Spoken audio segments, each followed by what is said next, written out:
Assalamualaikum warahmatullahi wabarakatuh. Perkenalkan, nama saya Subekti Suryo Handoyo dari kelas 9A, nomor absen 31.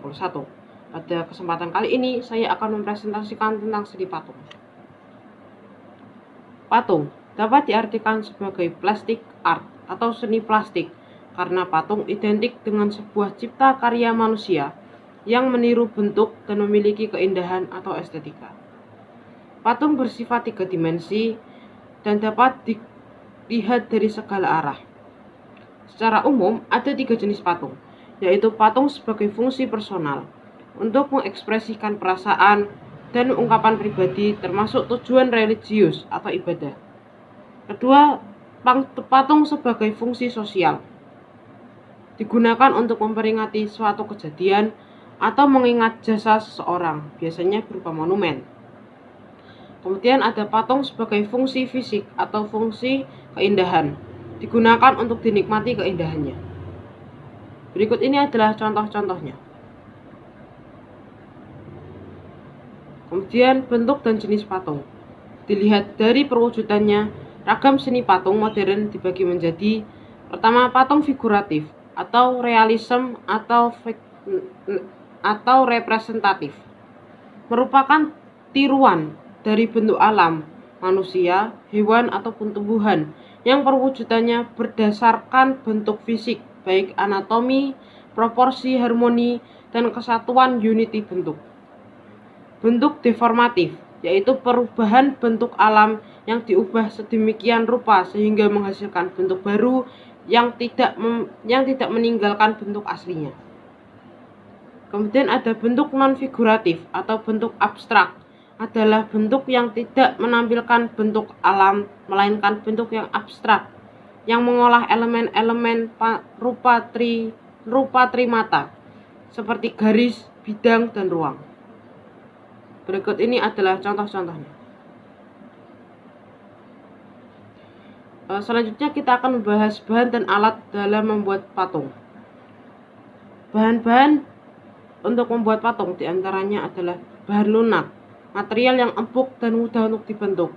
Misalnya adalah tanah liat, lilin, sabun, plastisin, dan bahan mudah dibentuk lainnya. Kemudian ada bahan sedang, artinya bahan ini tidak keras ataupun tidak lunak, seperti kayu sengon, kayu mahoni, kayu waru, dan lain-lain. Bahan keras yang biasanya berupa kayu dan batu, seperti kayu jati dan granit. Bahan cor atau bahan cortex, bahan yang dipakai seperti semen, logam, dan bahan kimia seperti resin. Kemudian ada bahan-bahan lain di sekitar kita atau benda bekas lainnya yang dapat dijadikan bahan untuk membuat patung, seperti kertas. Berikut ini adalah contoh-contoh bahannya. Untuk alat, kita akan menggunakan butsir, yaitu alat yang terbuat dari kayu dan kawat untuk mengurangi dan membentuk patung.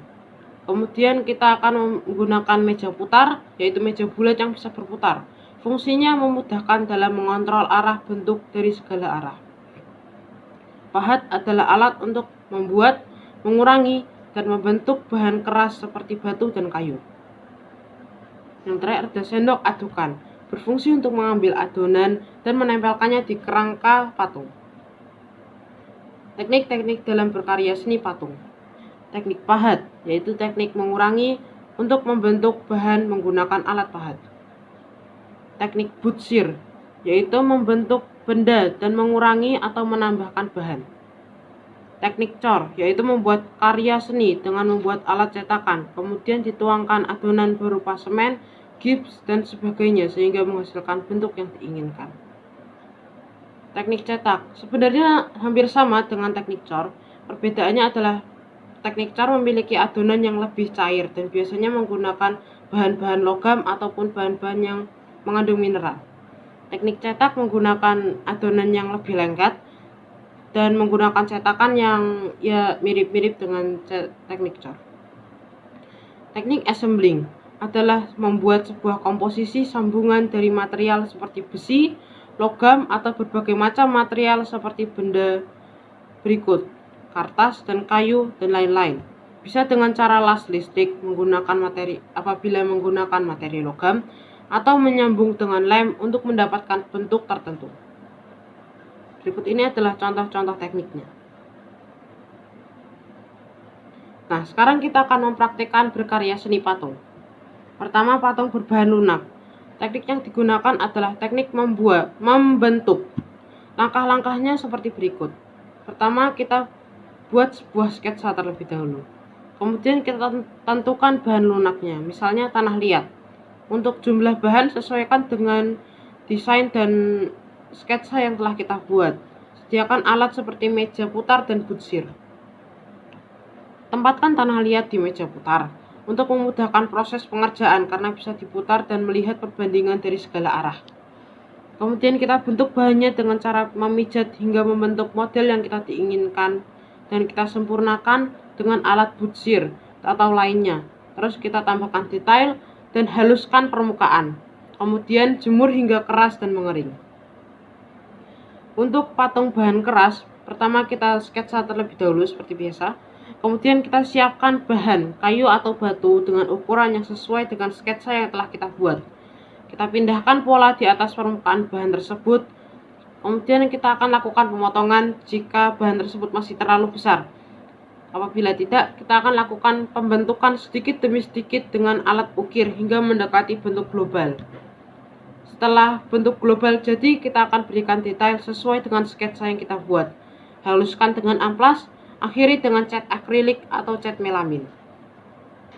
Sekian yang dapat saya sampaikan. Mohon maaf apabila masih banyak kesalahan dan terima kasih. Wassalamualaikum warahmatullahi wabarakatuh.